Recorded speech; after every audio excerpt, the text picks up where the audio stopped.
آج حکومت کی طرف سے قومی اسمبلی میں ایک آرڈیننس پیش کیا جانا تھا، اور یہ ہے وہ آرڈیننس جو 20 مئی کو جاری ہوا تھا، گیزٹ آف پاکستان میں 29 مئی کو آیا۔ یہ کلبھوشن یادو کے بارے میں یہ آرڈیننس ہے، لیکن اپوزیشن نے اس کی شدید مخالفت کی، بلکہ مزاحمت کی اور کورم کی نشاندہی کر دی، اور یہ آرڈیننس جو ہے یہ آج قومی اسمبلی میں پیش نہیں ہو سکا، اور پھر بڑی دھواں تقاریر ہوئی۔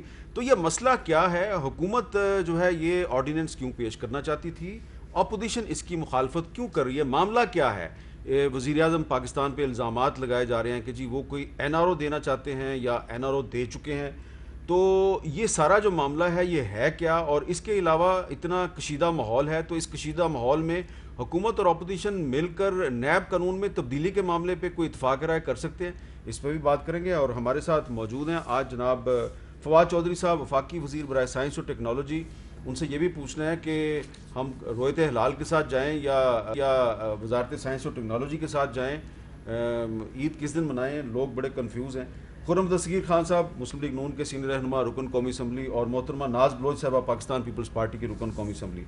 سب سے پہلے فواد چودھری صاحب ذرا یہ بتائیں گے کہ یہ کیا معاملہ ہے؟ ایک آرڈیننس آج پیش ہونا تھا قومی اسمبلی میں، اور اپوزیشن نے اس کی مخالفت کی، اور پھر کورم کی نشاندہی ہو گئی، اور وہ آرڈیننس پیش نہیں ہو سکا۔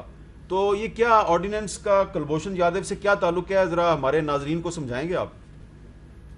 یہ تھا کہ آپ کو معلوم ہے کہ کلبھوشن یادو نام کے ایک جو ہندوستانی فوج کا ایک جو آفیسر تھا، وہ پاکستان کے اندر بلوچستان میں اریسٹ ہوا۔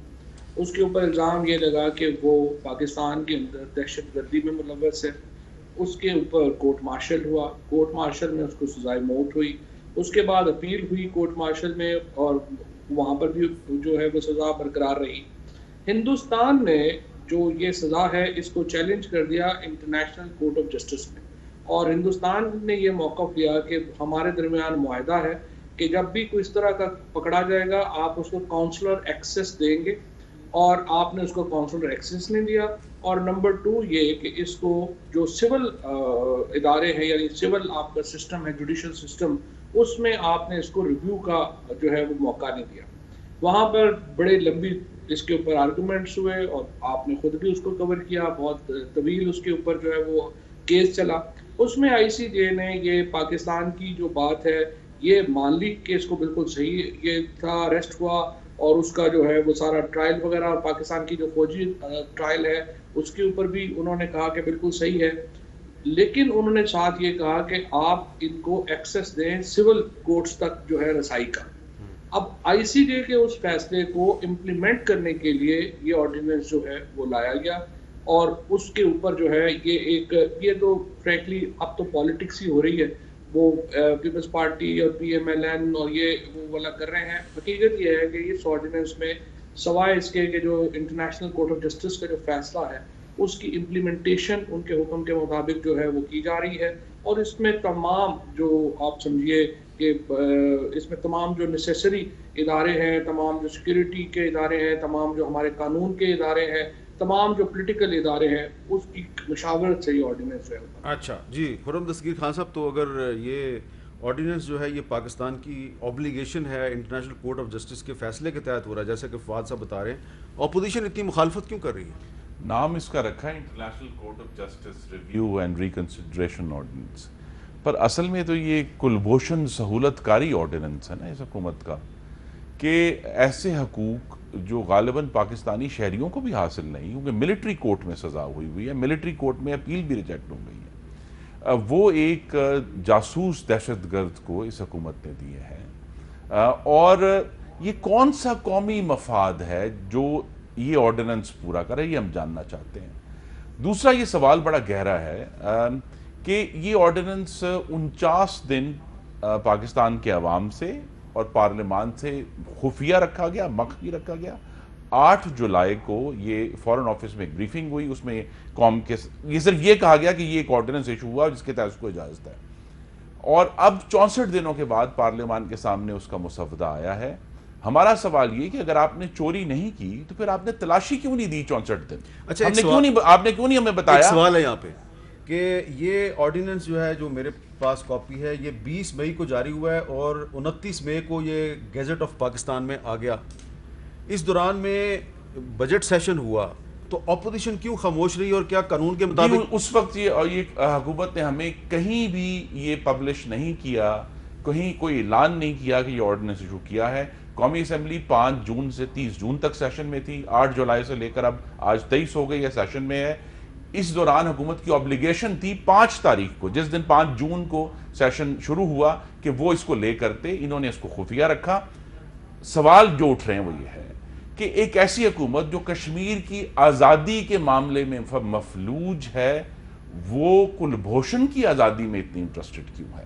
اسی لیے ہمیں اس میں سے جو ہے ایک تعفن اٹھ رہا ہے اس آرڈیننس میں. اس تعفن کو کہتے ہیں سودے بازی, اس کو کہتے ہیں کمزوری, اس کو کہتے ہیں پاکستان کے مفادات پر سودے بازی. یہ وہ تعفن اٹھ رہا ہے. اور جو دیکھیں نا جی, اس میں یہ جو پبلش کیا ہے اور ابھی قوم کے سامنے بھی آ جائے گا, مین آرڈیننس میں کوئی چیز نہیں ہے. مین آرڈیننس بڑا سادہ سا ہے. نیچے ایک ایکسپلینیشن دی گئی ہے جو پڑھنے والی ہے کہ جی یہ جو ہے promulgation of this ordinance against the order of the military court existing prior to the promulgation of this ordinance. خاص حقوق اور سہولت پیدا کی گئی کلبھوشن یادو کے لیے کہ وہ جناب اپیل کر سکیں.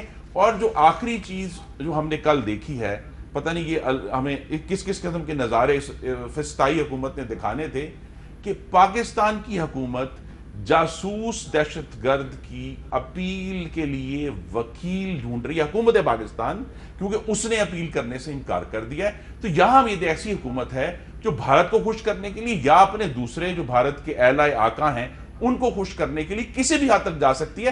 اس کا مطلب یہ ہے کہ جو مودی کی یاری ہے وہ اب لکھا ہوا تحریری ثبوت آ گیا قوم کے سامنے اور پارلیمان کے سامنے. اچھا, اس میں ناز بلوچ صاحب, بلاول صاحب جو ہیں وہ آج بہت دھواں دھار اس میں تقریر کر رہے تھے اور انہوں نے اس احسان اللہ احسان کو بھی اس میں شامل کر دیا کہ اس کو بھی NRO دیا گیا ہے. اور تو یہ جب پیپلز پارٹی کی حکومت تھی تو مخالفین کہتے تھے پیپلز پارٹی کو سیکورٹی رسک ہے, تو اب پیپلز پارٹی اپوزیشن میں ہے تو پیپلز پارٹی جو ہے وہ عمران خان کی حکومت کو کہہ رہی ہے مودی کا یار. آپ کے خیال میں یہ ایک دوسرے کی حب الوطنی پہ شک کرنا یہ مناسب ہے؟ بسم اللہ الرحمن الرحیم.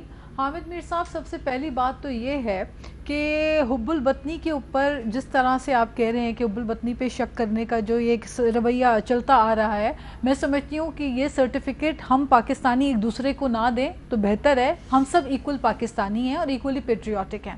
بات یہ ہے کہ 5 اگست کو اس لاک ڈاؤن کے جو کشمیر میں لاک ڈاؤن ہے اس کو 1 سال ہونے والا ہے, اور ایسے میں آپ زخم میں نمک چھڑکنے کے لیے اگر کلبھوشن یادو کے لیے راتوں رات خفیہ طور پہ آرڈیننس لے کر آ جاتے ہیں تو سوال اٹھتا ہے کہ مودی کے یار آپ ہیں یا جن کو آپ کہتے تھے وہ مودی کے یار ہیں.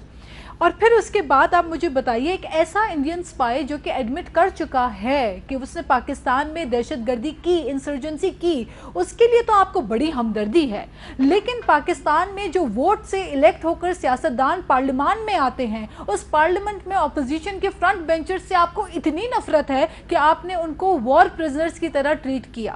مرد ہو یا عورت, آپ نے بگدر بندوں میں ڈال کے دھکیل کر ان کو تذلیل کرنے کا کوئی آپ نے موقع نہیں جانے دیا. تو یہ جو دوہرا معیار ہے اور جو حکومت کی جو آپ توجہ کہیں یا حکومت کی جو پرائیورٹیز ہیں وہ تو ہمیں بڑی خوفناک نظر آ رہی ہیں. یعنی کہ ایک طرف آپ ایک سپائی کو جن کو خود جو ہے سزا یافتہ ہیں اور جو کہ ہماری ملٹری کورٹ سے ان کو سزائیں مل چکی ہیں, ان کے لیے آپ نرم گوشہ رکھ رہے ہیں, اور پاکستان میں رہنے بسنے والے محب وطن پاکستانیوں کے خلاف جو ہے آپ بیٹھ کر چارج شیٹ لگا کے ان کو نیب جیسے ایک فرینکنسٹائن جو تھا نا اس کے حوالے آپ نے کر دیا, جو کہ اس PTI کو بھی ایک نہ ایک دن ضرور کھائے گا.